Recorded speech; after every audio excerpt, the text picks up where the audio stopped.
तो सुस्ती है निफ्टी में 25,400 के आसपास ही, कल हमने यही लेवल देखे थे क्लोजिंग पर भी इसके आसपास की ही। निफ्टी बैंक में करीब करीब 150 अंकों के आसपास की मजबूती है इस वक्त। 52,300 के ऊपर जाकर निफ्टी बैंक कारोबार कर रहा है।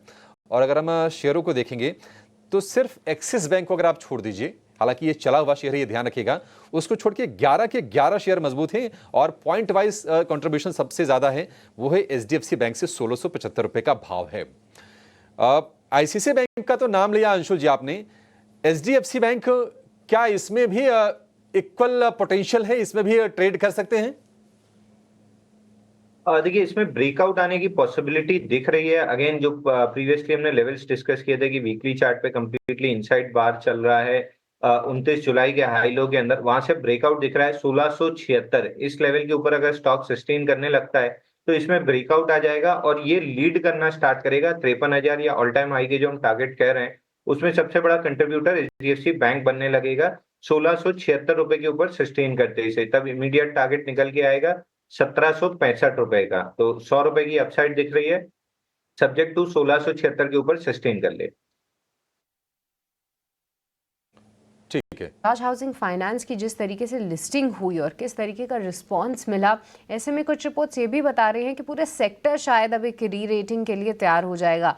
आपको ये भी नज़र रखनी होगी, देखिए ओला इलेक्ट्रिक की भी काफ़ी इंटरेस्टिंग लिस्टिंग हुई, क्योंकि ऑटोज ट्रैक करते हो तो एक मिनट में आपको बताना चाहूँगी कि जिस तरीके की लिस्टिंग हुई और जिस वैल्यूएशन पे ओला इलेक्ट्रिक ट्रेड करता हुआ दिखा, ऐसे में आप देखेंगे कि टीवीएस मोटर्स, बजाज ऑटो ले लीजिए या कुछ हद तक ग्रीव्स कॉटन, ये सभी स्टॉक्स के में भी जो रुझान था वो फिर से पॉजिटिव साइड ही आते हुए दिखा। स्टॉक प्राइस सपोर्टिव थे और कई सारे काउंटर्स इसमें से ऑल टाइम हाई पे भी ट्रेड कर रहे हैं।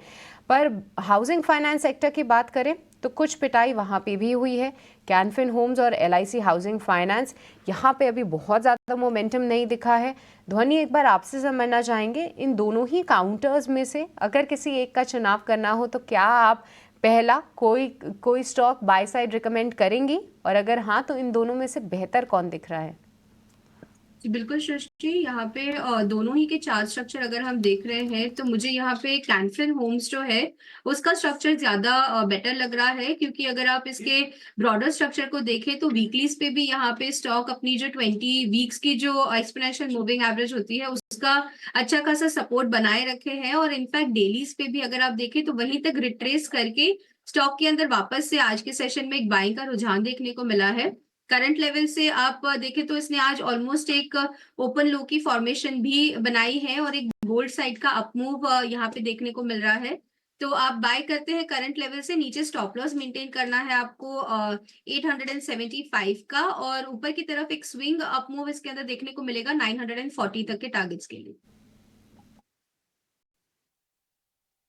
ठीक है, 940 रुपए के टारगेट है कैनफिन होम्स के लिए।